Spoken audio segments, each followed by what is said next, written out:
Misteri kematian seorang mahasiswi perguruan tinggi negeri di Mataram yang ditemukan tergantung di ventilasi rumah kekasihnya akhirnya ditindaklanjuti petugas dengan menggelar otopsi atas jenazah korban yang diduga meninggal tidak wajar.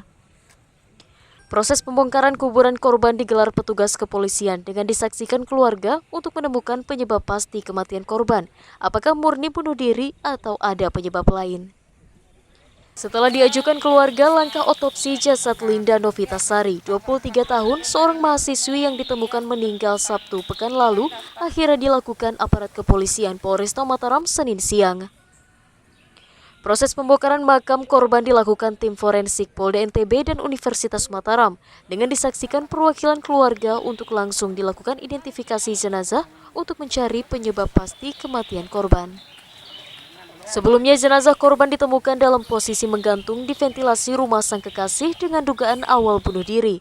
Namun hal tersebut disangsikan keluarga yang menemukan sejumlah kejanggalan pada kematian anggota keluarganya.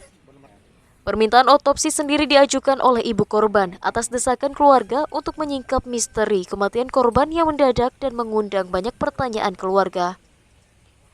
Selanjutnya, seluruh bukti forensik dari hasil otopsi yang dilakukan terhadap jenazah korban akan dilakukan pemeriksaan terlebih dahulu oleh tim forensik agar ditemukan data valid penyebab pasti kematian korban.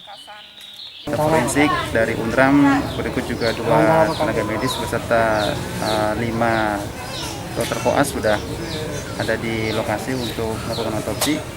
Sementara kami dari penyidik belum bisa menjelaskan terkait hasil otopsi.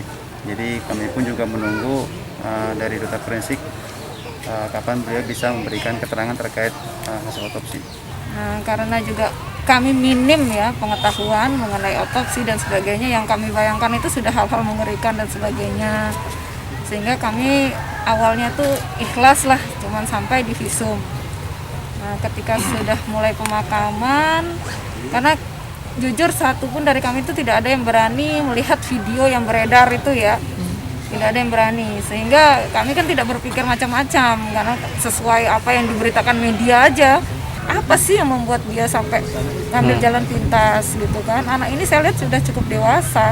Ya, harapan saya ya, kalau memang ini ada tindak pidana, ada orang di balik ini semua, segeralah menyerahkan diri. Selain telah memeriksa sejumlah saksi kunci perihal kematian korban, saat ini Kepolisian Resort Kota Mataram juga masih menunggu hasil otopsi yang dilakukan tim forensik sebagai data tambahan untuk memastikan status hukum kematian korban.